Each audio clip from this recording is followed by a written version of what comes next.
আসসালামু আলাইকুম। মোহাম্মদ ইফতেখার আমন্ত্রণ জানাচ্ছি এনটিভির মধ্যাহ্নের খবরে। হাম এবং উপসর্গ নিয়ে মঙ্গলবার সকাল ৮টা পর্যন্ত গত ২৪ ঘন্টায় আরও ১০ শিশুর মৃত্যু হয়েছে। একই সময়ে অতি সংক্রামক হামে মৃত্যু হয়েছে আরও এক শিশুর। এসব মৃত্যুর বেশিরভাগই ঢাকা বিভাগে। মঙ্গলবার স্বাস্থ্য অধিদপ্তরের সর্বশেষ প্রতিবেদনে এ তথ্য জানা গেছে। এ বিষয়ে আরও বিস্তারিত জানতে চলে যাচ্ছি রাজধানীর শিশু হাসপাতালে। সেখানে আছেন সহকর্মী ইফতেখার রেজা। ইফতেখার, শিশু হাসপাতালের চিত্র কেমন, চিকিৎসকরা কি বলছেন?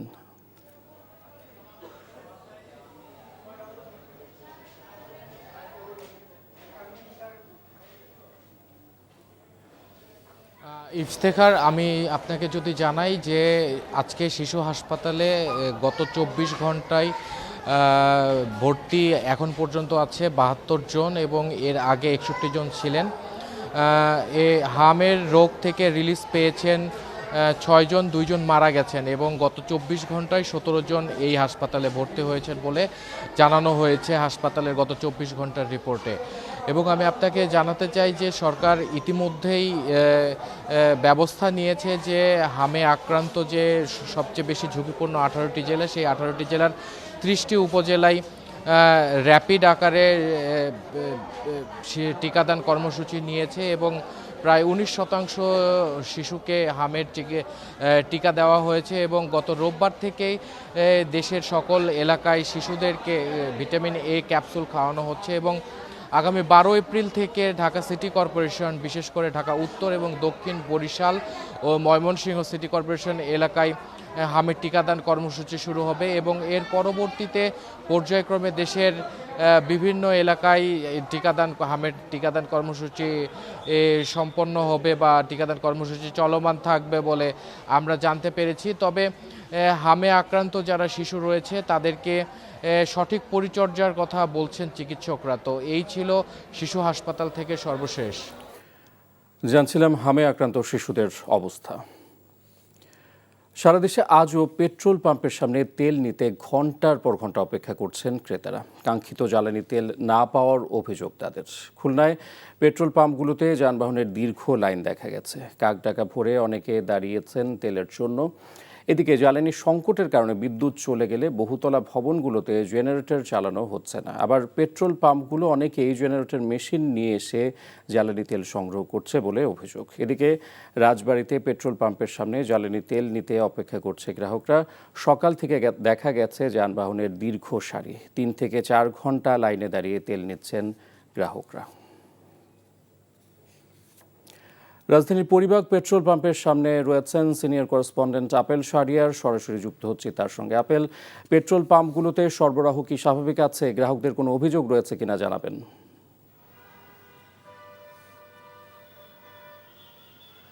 রাজধানীর ছোট পেট্রোল পাম্পগুলোতে পরিমাণ মতো তেল না পাওয়ার কারণে বড় যে ফিলিং স্টেশনগুলো রয়েছে সেখানে কিন্তু লম্বা লাইন বা যেটা দীর্ঘ সারি আমরা দেখছি।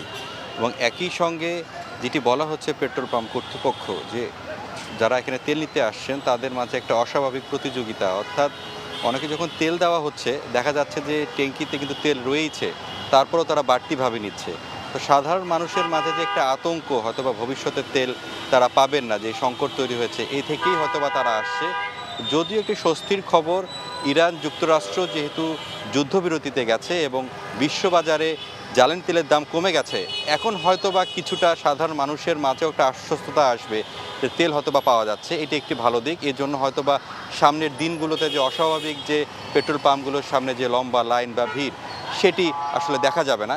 একই সঙ্গে আমি কিন্তু এখন আছি হচ্ছে রমনা এলাকাতে এবং মৎস্য ভবনের সামনের যে ফিলিং স্টেশনটি আপনি দেখছেন, এখানে একদম গুরুত্বপূর্ণ মোড়ের সামনে হওয়ার কারণে যারা দীর্ঘ লাইনে দাঁড়িয়ে সিরিয়াল করে যে তেল নিচ্ছেন, এ কারণে কিন্তু সাধারণ যে যানবাহনগুলো আছে সেটি কিন্তু তীব্র যানজটের সৃষ্টি করছে, তারাও ভোগান্তির মধ্যে পড়ছে। যদিও ট্রাফিক ব্যবস্থাপনার মধ্যে রেখেছে যত দ্রুত সম্ভব হচ্ছে এই জায়গাটি যাতে একটু ক্লিয়ার রাখা যায়, তারাও হিমশিম খাচ্ছেন ট্রাফিক পুলিশ। এবং একই সঙ্গে গ্রাহকদেরও যে একটু অভিযোগ, যে পরিমাণ মতো তেল অর্থাৎ ছোট যে পাম্পগুলোতে রয়েছে সেখানে 2 লিটার 3 লিটার করে দেওয়া হয় এবং বড় পাম্পগুলোতে যদি একটু বেশি দেওয়া হয়, এই জন্যই কিন্তু তারা এখানে আসছেন। শুধু যে রাজধানীতে যারা গাড়ি চালান তারাই যে আসছেন বিষয়টি এমন নয়, ঢাকার বাইরেও আমি দেখেছি অনেকেই এসেছেন এই বড় পেট্রোল পাম্পগুলো থেকে তেল নেওয়ার জন্য। জানছিলাম রাজধানীর পেট্রোল পাম্পগুলোতে তেলের সরবরাহের খবর। এবারে চলে যাচ্ছি বন্দরে, সেখান থেকে আমাদের সঙ্গে যুক্ত হচ্ছেন স্পেশাল করেসপন্ডেন্ট শামসুল হক হায়দারি। হায়দারি, তেলের সরবরাহ ঘাটতি নিয়ে কি তথ্য আছে আপনার কাছে? হ্যাঁ, ইফতেখার, এখন চট্টগ্রাম বন্দরের এটি আমার পেছনে যেটি দেখা যাচ্ছে সেটি চট্টগ্রাম বন্দরের 4 নম্বর গেট। এবং চট্টগ্রাম, আপনি জানেন যে বিদেশ থেকে আমরা যত রকমের জ্বালানি আমদানি করি প্রায় সবগুলোই এখানে চট্টগ্রাম বন্দর হয়ে এখানে বিলি বন্টন হয়ে থাকে। তো বন্দরে তেল আসা এবং আমদানিকৃত তেল এবং গ্যাস আসার বিষয়টি এখনও পর্যন্ত যথেষ্ট সন্তোষজনক, কারণ আমরা এই সপ্তাহের শুরুতে 2টি জাহাজ এখানে তেল খালাস করেছে ডলফিন জেটিতে। সেখানে ছিল যথাক্রমে 24,000 মেট্রিক টন এবং আরেকটিতে 34,000 মেট্রিক টন। তো জাহাজ দুটি তেল খালাস করে চলে গেছে। এরপর গ্যাসবাহী 3টি জাহাজ গতকাল পর্যন্ত ছিল। ভারত থেকে আসা একটি গ্যাসবাহী জাহাজ, সেটি গতকাল রাতের মধ্যেই তার পণ্য খালাস করে সে চলে গেছে। আরও 2টি জাহাজ এখন বন্দরের পথে রয়েছে। তো আমরা যে বিষয়টা জানি সেটা হচ্ছে যে তেলের যে জ্বালানির যে সংকট, সেটা আমাদের ডিজেল পেট্রোলের ক্ষেত্রে কোনো সংকট নেই, গ্যাসের ক্ষেত্রেও কোনো সংকট নেই। সংকট শুধু হচ্ছে যে অকটেনের ক্ষেত্রে। অকটেনটা আমরা আমাদের দেশেই উৎপাদন করে থাকি। বিদেশ থেকে ক্রুড অয়েল এনে সেগুলোকে রিফাইন করে সেখান থেকে অকটেন বের হয়, এবং অকটেনের একটা সংকট আরও তীব্র হওয়ার একটা আশঙ্কা আমরা লক্ষ্য করছিলাম। কারণ ইস্টার্ন রিফাইনারি, রাষ্ট্রীয় যে তেল পরিশোধনাগার, সেটিতে তার ক্রুড অয়েলের পরিমাণ একেবারে তলানিতে চলে গিয়েছিল। আজ সকালে যখন যুদ্ধবিরতির খবর পাওয়া গেল তখন আমরা জানতে পারলাম, খোঁজ খবর নিয়েছি যে ক্রুড অয়েল বাহী একটি জাহাজ আমিরাত থেকে বাংলাদেশে আসার পথে হরমুজ প্রণালীর আগে যেটা আটকে গিয়েছিল, সেটা এবারে দেশের দিকে রওনা দেওয়ার সুযোগ সৃষ্টি হয়েছে।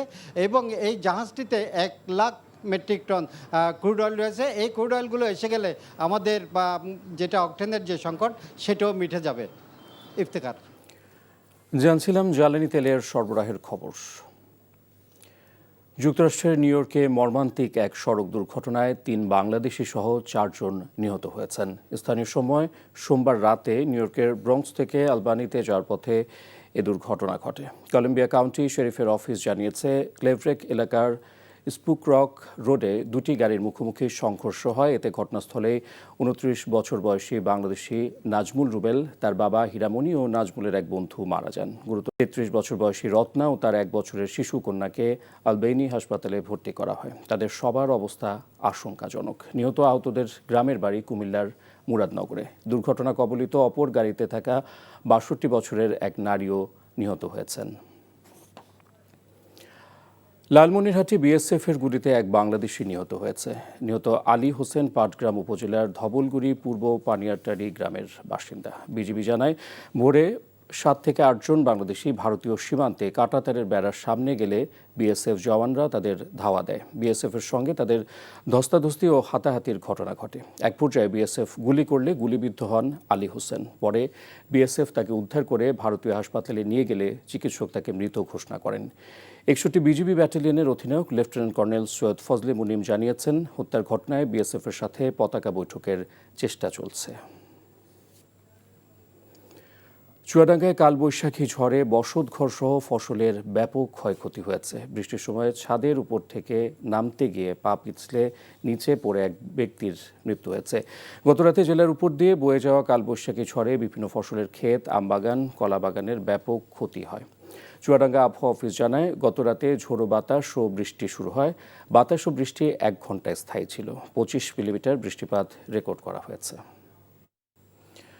আকস্মিক বৃষ্টিতে তলিয়ে গেছে হবিগঞ্জ, নেত্রকোনা ও সুনামগঞ্জের বিস্তীর্ণ হাওর। ফসলের জমিতে তৈরি হয়েছে স্থায়ী জলাবদ্ধতা।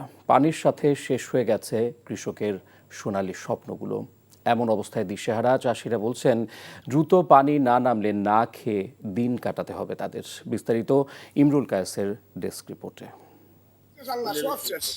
এই আহাজারি নেত্রকোনার চাষিদের। ভারী বৃষ্টিতে জলাবদ্ধতা সৃষ্টি হয়েছে জেলার বেশ কয়েকটি হাওর ও বিলে। ফলে ফসলের চিন্তায় মাথায় হাত অবস্থা। জেলা প্রশাসনের তথ্যমতে নেত্রকোনার কলমাকান্দা উপজেলার গড়াডাবা হাওর, মহীশুরা হাওর, মেন্দার বিল, হুগলার বিল, মোহনগঞ্জের ডিঙ্গাপোতা হাওর, মদনের গোবিন্দশ্রী হাওর, খালিয়াজুরির তলার হাওর ও 12 হাট্টার হাতিয়ার বিল সহ অনেক হাওর ও বিলের বোরো ধান পানিতে তলিয়ে গেছে। আমার মতন এমন অনেক কৃষক এই সব জমি পানির মধ্যে পড়ে গেছে, এমনকি ধান এখনো পানি যদি ছাড়ার একটা রাস্তা হইতো তাইলে ধানের আশা করতাম আমরা। পানিতে তল হয়ে গেছে, এটার কারণে গরুর দা ঘাস লইছে আর কি খাইতে। এদিকে বিপর্যয় এড়াতে কৃষকদের সাহায্য করার আশ্বাস দিয়েছে জেলা প্রশাসন। সংশ্লিষ্ট উপজেলা নির্বাহী অফিসার এবং পানি উন্নয়ন বোর্ড তাদেরকে নির্দেশনা দেওয়া হয়েছে ইতিমধ্যে, এবং আমরা কন্টিনিউয়াস তাদের সাথে যোগাযোগ রাখতেছি এবং তাদেরকে নির্দেশনা দেওয়া হচ্ছে তারা সরজমিনে গিয়ে যেটা তাদের জন্য ইফেক্টিভ হবে এবং ভালো হবে তারা যেন সেই কাজটি করে। এদিকে ভারী বৃষ্টিতে হবিগঞ্জের হুগলার হাওরের শত শত বিঘা জমির ফসল পানিতে তলিয়ে গেছে। যেখানে কৃষক ভালো ফলনের আশায় স্বপ্ন বুনলেও সবই যেন পানিতে মিশে একাকার। ফলে ঋণের বোঝা, সংসারের খরচে চোখে অন্ধকার দেখছেন এখানকার চাষিরা। দুশ্চিন্তায় দিন কাটছে সুনামগঞ্জের হাওর অঞ্চলের চাষিদের। কখন যেন ভারী বৃষ্টি তাদের সোনালী স্বপ্নগুলোকে ভাসিয়ে নেয়। স্থানীয় আবহাওয়া অফিস বলছে 2-1 মধ্যে সুনামগঞ্জে ভারী বৃষ্টিপাতের শঙ্কা রয়েছে। Emrul Kayes, NTV news desk. একজন পুলিশ সদস্যের প্রধান দায়িত্ব হবে জনগণের নিরাপত্তা নিশ্চিত, আইন শৃঙ্খলা রক্ষা এবং ন্যায় বিচার প্রতিষ্ঠায় নিরলসভাবে কাজ করা বলে মন্তব্য করেছেন আইজিপি মোহাম্মদ আলী হোসেন ফকির। সকালে রাজশাহীর চারঘাট উপজেলার সারদায় বাংলাদেশ পুলিশ একাডেমিতে 41তম ক্যাডেট ব্যাচের শিক্ষানবিশ এসআইদের মৌলিক প্রশিক্ষণ সমাপনী কুচকাওয়াজ অনুষ্ঠানে তিনি কথা বলেন। প্রশিক্ষণপ্রাপ্ত এসআইদের উদ্দেশ্যে পুলিশ প্রধান বলেন, মানুষের পাশে দাঁড়ানো এবং ন্যায় প্রতিষ্ঠা করতে পুলিশকে এগিয়ে যেতে হবে। 5 জন নারী সহ 209 জন শিক্ষানবিশ এসআই এবারের প্যারেডে অংশ নেন।